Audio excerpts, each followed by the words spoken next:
to our YouTube channel Sociology Sense। हम कर रहे हैं chapter 3 social institutions continuation and their change. इसी को कंटिन्यू करते हुए आज हम करेंगे जाति के बारे में पढ़ेंगे कि जाति होती क्या है। जाति एक प्राचीन सामाजिक संस्था है जो कि भारतीय समाज में आज से ही नहीं बल्कि प्राचीन समय से ही उसका एक हिस्सा रही है। लेकिन औद्योगिकरण, नगरीकरण, पश्चिमीकरण एवं आधुनिकीकरण जैसी प्रक्रियाओं के कारण जाति के कठोर नियमों एवं बंधनों में काफी कमी आई है। लास्ट चैप्टर में हमने पढ़ा था कि जो ग्रामीण पॉपुलेशन है वो नगरों की तरफ बढ़ रही है, तो उसका मेन कारण क्या है? औद्योगिकरण। और जहां पर इंडस्ट्री ज्यादा होंगी वहां पर नगरीकरण का विकास अवश्य होगा। तो जैसे जैसे इंडस्ट्रियलाइजेशन हो रहा है वैसे ही नगरीकरण भी बढ़ रहा है, और नगरीकरण जैसे जैसे बढ़ रहा है वो पश्चिमीकरण की भी नकल कर रहा है, जिससे मॉडर्नाइजेशन का विकास हुआ, यानी कि आधुनिकीकरण की प्रक्रियाओं ने अपना जन्म लिया। तो इसी के कारण जाति के जो कठोर नियम थे, एक बंधन था जातियों के आधार पर, वो धीरे धीरे कम हुआ है, क्योंकि ये प्रथा गांव में ज्यादा निभाई जाती थी। लेकिन जैसे जैसे लोग नगरों की तरफ बढ़े वैसे वैसे ये प्रथा भी कम होती चली गई। तो आज हम मीनिंग ऑफ कास्ट यानी कि जाति के अर्थ के बारे में ही पढ़ेंगे कि जाति होती क्या है। अगर प्राचीन समय से चली आ रही है तो किस प्रकार से उसका अस्तित्व हमेशा से रहा है। ये नहीं कि आज जाति बिल्कुल खत्म हो गई है, काफी हद तक आज भी उसने अपना अस्तित्व बना के रखा हुआ है। तो आज हम जाति के अर्थ के बारे में ही पढ़ेंगे। जाति का अर्थ है जाति शब्द, जिसे हम अंग्रेजी में कहते हैं कास्ट, यानी कि कास्ट का जो हिंदी रूपांतरण है वो है जाति, जो पुर्तगाली भाषा के कास्टा यानी कि पुर्तगाली लैंग्वेज का जो वर्ड है कास्टा, उससे जाति की उत्पत्ति हुई है। यानी कि कास्टा से कास्ट बना है, और कास्ट का हिंदी रूपांतरण क्या है? जाति है, जिसका अर्थ है प्रजाति। जैसे हम हर एक चीज की एक किस्म मानते हैं, यानी कि भिन्न भिन्न वैरायटीज बोलते हैं। जैसे सब्जियां हैं, उनकी भी अलग अलग जातियां हैं, यानी कि अलग अलग किस्में हैं, उनकी अलग अलग वैरायटीज हैं। इसी तरह फ्लावर्स में भी हम बहुत सारी जातियां देखते हैं कि अलग अलग प्रकार की वैरायटीज पाई जाती हैं, जिसे हम जाति बोलते हैं। एक नस्ल का होना यानी कि किसी भी प्रकार की एक अपनी पहचान, वो क्या है? जाति, जिसे दूसरे अर्थ में हम वर्ण भी कहते हैं, जिसका अर्थ होता है रंग, यानी कि रंग भेद के आधार पर जो पहचान होती है वो है वर्ण। अब हमें बिल्कुल क्लियर कर लेना चाहिए कि जाति और वर्ण दोनों में मेन अंतर क्या है, क्योंकि जो जाति है वही वर्ण मानते हैं हम, लेकिन फिर भी इनमें बहुत सारी भिन्नताएं हमें नजर आती हैं। तो उन्हीं के बारे में अब हम आगे पढ़ते हैं। जाति और वर्ण के अर्थों में अंतर। जाति को क्षेत्रीय या स्थानीय उपवर्गीकरण के रूप में जाना जाता है, यानी कि जाति जो है क्षेत्र के आधार पर वर्गीकृत होती।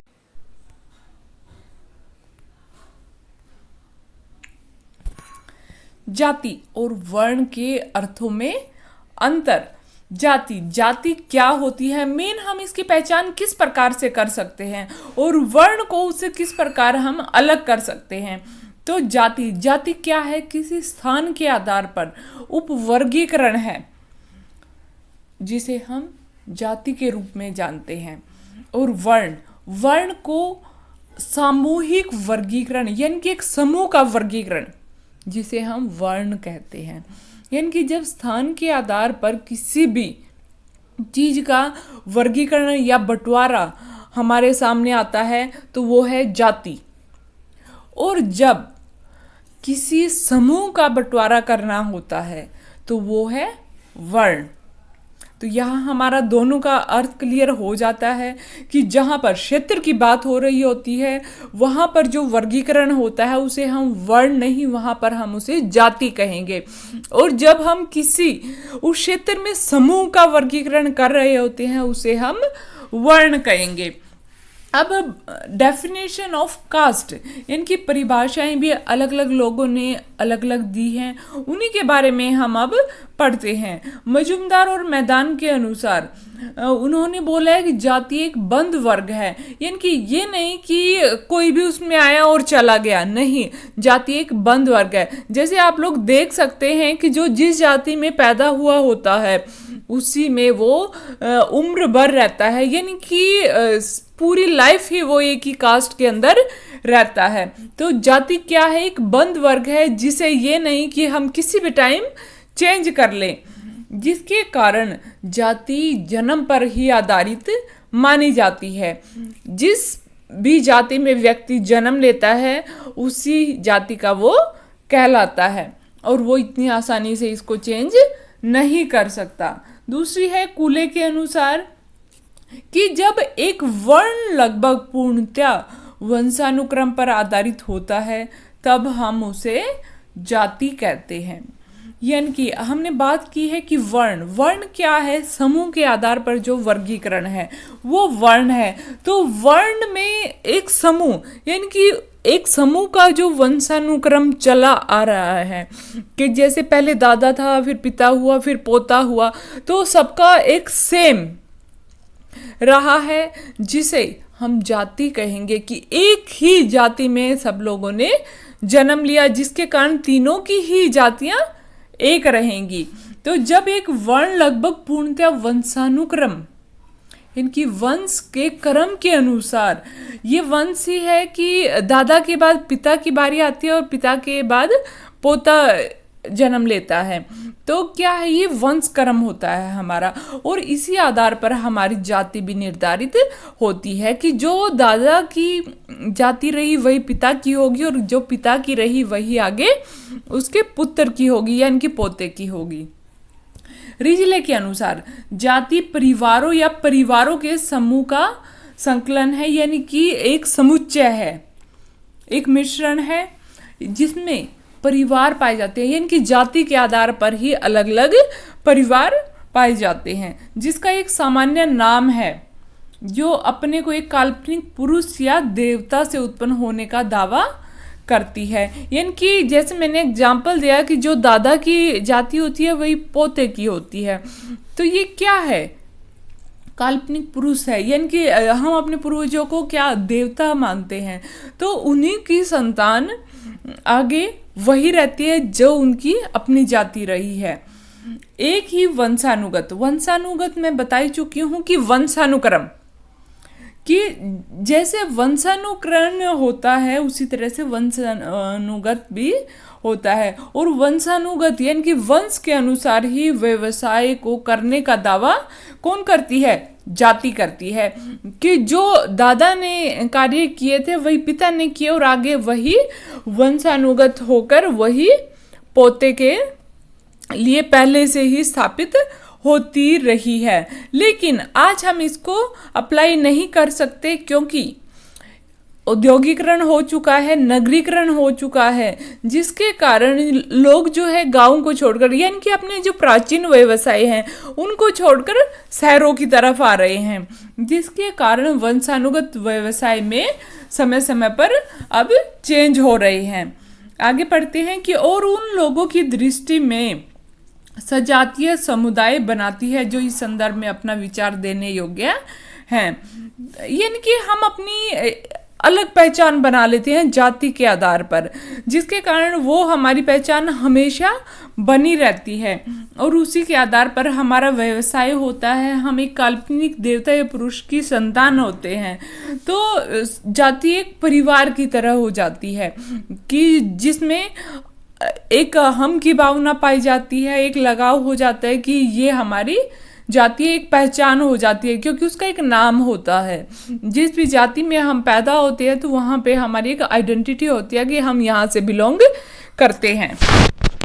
तो अब यहाँ पर आपको पिक्चर नज़र आ रही है, यहाँ पर दो तरह के व्यवसाय नज़र आ रहे हैं। अब ये देखिए कि जहाँ पर चार बंदे आपको नज़र आ रहे हैं उनकी एक ही जाति है, जिसके कारण उनका जो व्यवसाय है वो भी सेम आपको नज़र आ रहा है। दूसरी पिक्चर आप देखिए कि वहाँ पर एक बड़ा व्यक्ति बैठा हुआ है और एक बच्चा बैठा हुआ है।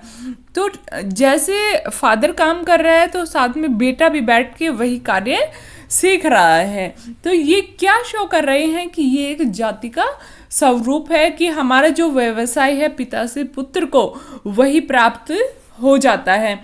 और पहले वाली पिक्चर आपको बता रही है कि जाति के आधार पर हमें कार्य भी बटे हुए होते हैं और उन्हीं के अनुसार हमें कार्य संपन्न करने होते हैं।